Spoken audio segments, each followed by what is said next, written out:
Hi guys, and welcome to another episode of Objectivist Girl Live. So we're waiting on Jeff Berwick. I think he'll be here any moment. But until then, I'm going to fill you in on what it is that we're talking about today.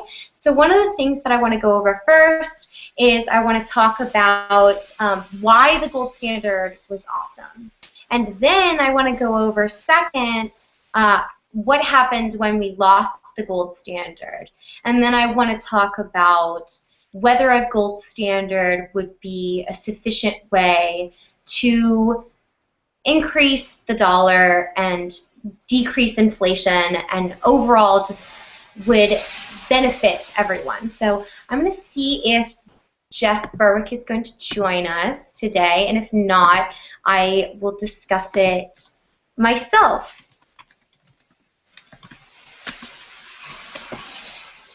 And you know what? I think we may invite on Jeffrey Tucker.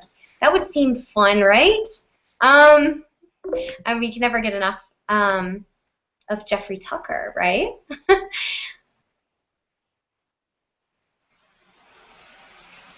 Okay, so I'm going to go ahead and get started, and hopefully one of the Jeffs will be able to join us. So the first thing that I want to talk about is the fact that the gold standard was a wonderful standard to be on. First of all, the gold standard reduced the risk of recession and financial crisis. So this power has done far more harm than good. Under the paper dollar, recessions have become more severe and financial crisis more frequent. During the post-World War II gold standard, unemployment averaged less than 5% and never rose above 7% during a calendar year. Since going off gold, unemployment has averaged more than 6% and has been above 8% now for nearly 3.5 years. Between 1947 and 1967, there was only one currency crisis involving the British pound and no major bank failures in the United States. By contrast, during the last 4 decades under a paper dollar, the world has suffered through 12 financial crises, beginning with the oil shock of 1973 and culminating in the financial crisis of 2008 and 2009, and now the sovereign debt crisis in Europe. So, as you can see, oh, Jeff is here. Hi, Jeff. Hello. Hi. I don't know how much of that you caught, but I was listing the first reason why it was that the gold standard was so great. I just caught the last 20 seconds, but... Okay. Well, I think I sent you the article, so we're going over number 2 on that article. And just basically that... hold on, let me pull it up. So basically that since the paper dollar, recessions have become more severe and financial crisis more frequent. So what do you think about that? Yes, that's absolutely proven. Yeah, going back to what is money and where did it come from? Before 1913, before the Federal Reserve, there was all kinds of money. There was a lot of private money actually, and then in 1913, of course, the Federal Reserve was created on Christmas Eve. Along with the Income Tax Act, and they said that it was backed by gold at a certain level. I believe it was $20 and something, and that worked fairly decently up until the U.S. government essentially had overextended itself and gone essentially bankrupt again, and they took it off the gold standard of that time, and they absconded or stole everyone's gold, and then they revalued it at something like $35. So they essentially halved it. Things actually were still fairly decent, though. The biggest problems at those times were that the government was involved in the banking system, and the Federal Reserve was involved in the banking system, but the dollar still had some decent amount of value because it had some sort of backing behind it. And of course, then World War II happened, and the Bretton Woods Accord, and then every currency on Earth started backing itself by the U.S. dollar, which was backed by gold. And still things went fairly decently, not perfectly, of course. Anytime the government's involved in central banks, it's never perfect. But then by the end of the 1960s, the U.S. government had again gone bankrupt, mostly because of the Vietnam War, which they actually entered into under a false flag attack and sank one of their own ships in the Gulf of Tonkin, which has all been documented now by official documents. And they actually created the entire space race to, going to the moon fallacy or hoax to keep people's mind off of what was going on at that time, but they couldn't do it for very long, and finally France said that they wanted to trade in their dollars and get gold in return, and that's when in August 15th, 1971, Richard Nixon said that they would not allow other central banks around the world to convert their dollars for gold that was supposedly held in Fort Knox, which probably isn't. And so ever since 1971, we've been on a completely fiat system, and that's when that's why things have been really crazy over the last 40 years. Lots of booms and busts, and stock market crashes and stock market booms, housing collapses. These are all caused by the printing of money, which really distorts the economy. And if you can't really tell what the value of the money you're using is, it's really hard to make investment or business decisions, because it's really hard to tell what the value of anything is. And that's the real story of what's been going on. So we've had booms and busts, which has all been described very well by the Austrian School of Economics. Why these things happen: the tech bubble, boom and then bust, housing boom, bust. Now we're in a government bond bubble. And the stock market now as well is in entering bubble stages, 17,000 on the Dow, and they're still printing money. Yes, your original question was, does having the dollar be backed by gold make it more stable and make the economy more stable? I think that was your original question, and if so, the answer is yes. Anytime you have a currency that is not backed by anything and can be printed at will, and is often printed in large amounts, that really destroys economies and causes nothing but problems. Great. I think that's a great historical analysis of it. I'm really glad that you shared that with us, because I am definitely not as informed on the history of the gold standard as you are, because that's kind of your area of expertise, and we're really glad to have you on for that reason. I think it's also really important to point out that since we went on the paper dollar, that standard of living for the middle class has been the one most affected. So income for males climbed 32,310 in 2009. In 2009, from 19,989, or 2.7% a year. So, and that's between 1950 and 1968. And under the paper dollar, every penny of nominal pay increase has been taken away by the debasement of the dollar. And then also the other thing to point out is that the gold standard, if we went back on a gold standard, it would restore the long-term price stability, or at least that's the theory. Our paper dollar has actually lost more than 80% of its value since the link to gold was severed, and 2 dimes in 1971 could buy more than a dollar bill can buy today. So I think that the evidence strongly shows that a gold standard was much more beneficial for our country, especially before we discovered Bitcoin, but we're not going to get to that just yet, how much better that is. But I think it's important to note that the gold standard was a very beneficial thing for our country, and I think any questions about that are completely dismissed by any evidence that you give it. Yes, absolutely. Every single piece of evidence shows that. The only reason that people still believe that there is no need for some sort of gold backing the dollar or things like that is because most of the schools and universities and economics classes actually teach very fallacious economics called Keynesian economics. They have this bizarre, diluted, really insane belief that if you print more money, it improves economies, which is just right on the very basis of it, just obviously not true. If that was true, Zimbabwe a decade ago would have been the richest people on earth. It's completely fallacious, but they promote this, and especially the government and then the media who's in with the government, and the central banks which are in with the government. They all promote this concept because what it does is it allows them to be able to distort the economy and to get more money directed to their cronies and their friends. And as you pointed out, printing money, expanding the money supply, especially in the way that it's done today, does nothing but harm poorer people. It actually harms the entire economy. There's a few people who benefit from it, and that's those same people I just mentioned, the government and the central banks and the cronies who get the very first freshly printed Federal Reserve notes off the press. And people with assets do okay.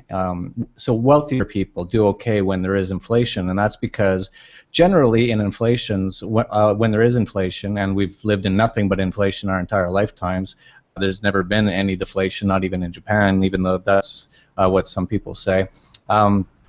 Most of those new money goes into assets, whether it be the stock market or housing or other assets. And, so people who have assets do okay in an inflation. Now, for a person who doesn't have many assets and they're just living on a daily wage, generally the last thing to rise is wages. And that's what we're seeing. That's just one more defense for the gold standard, right? The fact that they have all of these assets.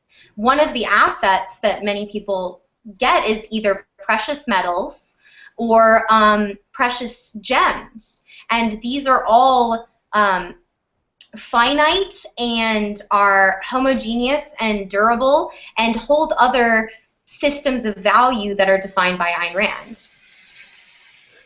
Yeah, I would say that there should be no connection whatsoever between government and money. First of all, I support fully the separation of state and money. I actually support separation of state and everything. I actually believe there should not be a state. But if you're going to believe in these immoral and thieving mafias called governments, and you want them to actually run the money system, then the very least thing you should want is something to back the money that they're printing. That way they can't print more of it and cause all these major misallocations of capital and destruction of capital.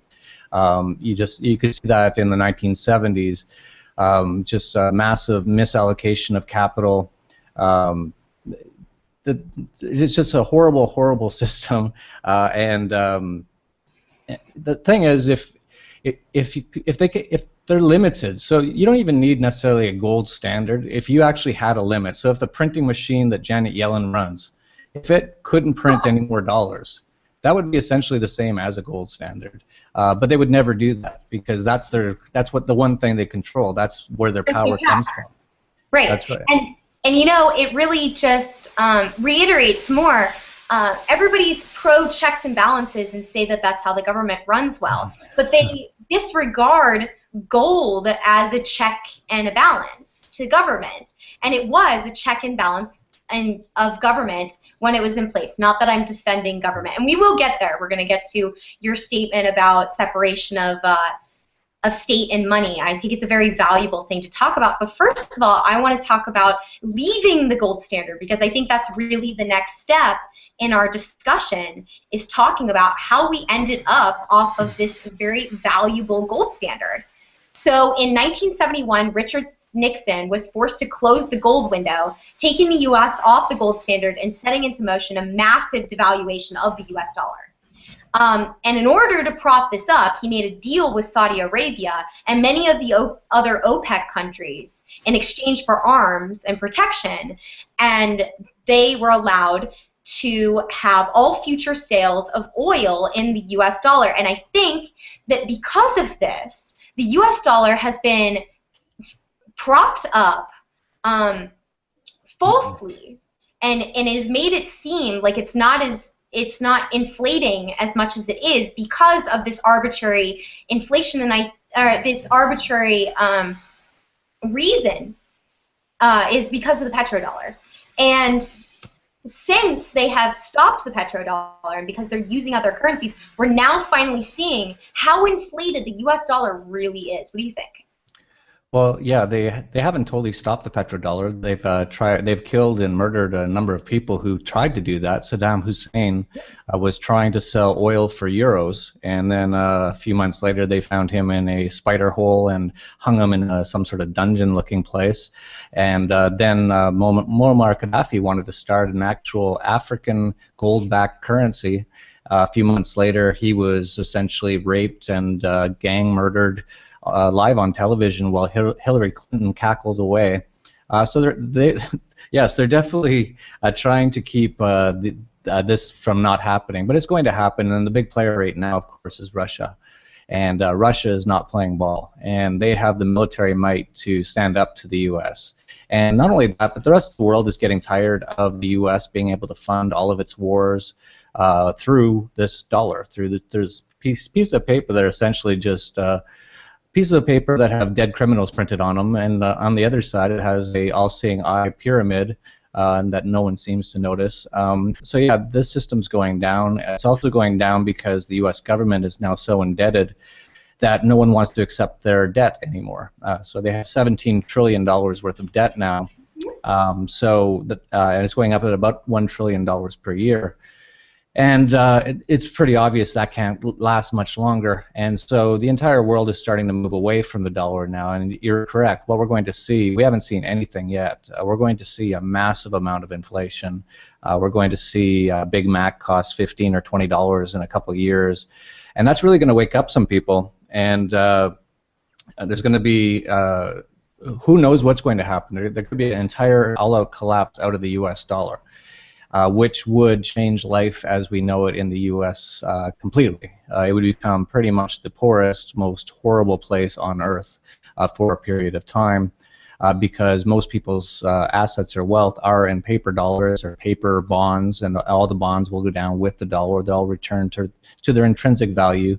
So yes, this is a massive mess, a typically statist mess that they've created this system that is now nearing its very end, and it's not just the U.S. Japan is completely insolvent. They have their interest rates essentially at 0% because if it even were to rise to 1%, every single cent of the tax theft money that they extort people for every year would go just to pay the interest payments alone on their debt. So all these systems are in collapse. We're seeing all the symptoms of it around the world. What happened in Cyprus was just one symptom. Greece.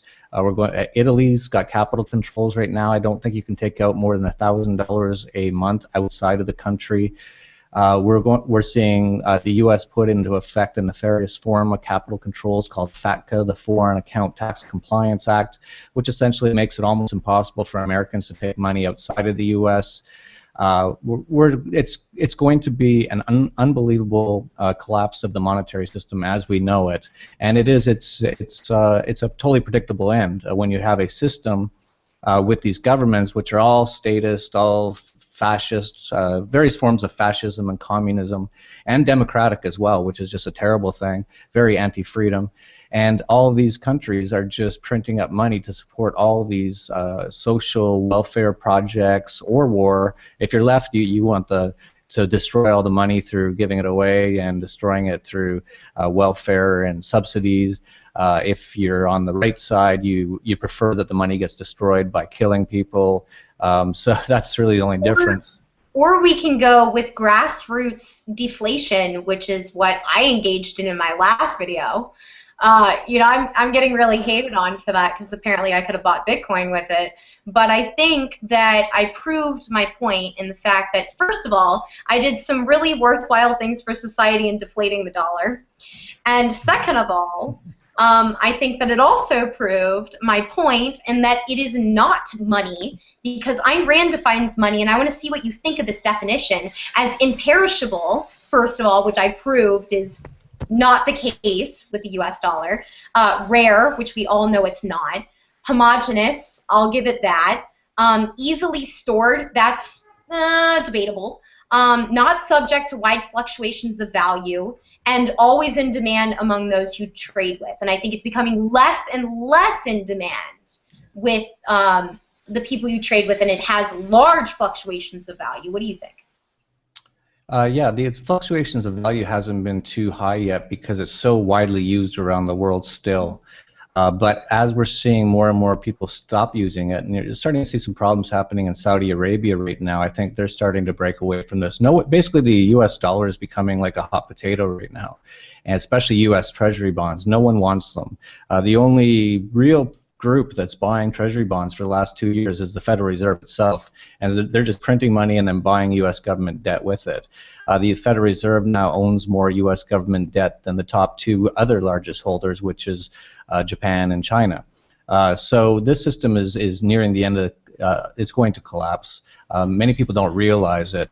When it starts to happen, it's going to happen pretty fast. And I really predict that within 1 or 2 years, maybe 3, maybe 4, not much more than that, you won't be able to buy gold or silver for $4. During the Cyprus bank robbery, daylight bank robbery, where the Cyprus government stole half of every depositor's bank account over one weekend, there was actually a period of a number of days where you couldn't buy gold almost anywhere in the world for fiat currencies. And that was just Cyprus, so that was a very small event. So as we see, perhaps next it'll be the Japanese yen that's going to completely collapse. Then we're going to see things get really ramped up, and so really for people, yeah, no, it's going to be historical. It's going to be biblical in proportion. It's going to be the biggest thing that's happened in our lifetimes and possibly in anyone's lifetime ever. This complete reset, and they're talking more and more about doing this reset now. Gillard of the IMF has been hinting about doing a reset this year. Whatever they're going to do, it's going to be very messy, and it's going to be the end of this monetary system as we know it. And it is the proper end to it. It's a very evil system. It's a system, central banking itself is actually a tenet of communism. It's a way that you have a bunch of people with beards, and then that can include Janet Yellen, in a boardroom, and they decide the economy, how much money they're going to print and put out into the economy. And she is a witch, isn't she? So I want to get to your last point, because I think it's really important to cover this before we're done with the broadcast, because unfortunately it's a short show. But I think Bitcoin actually meets more of this criteria than dollars do. It's imperishable. It is rare. It is homogeneous. It is easily stored.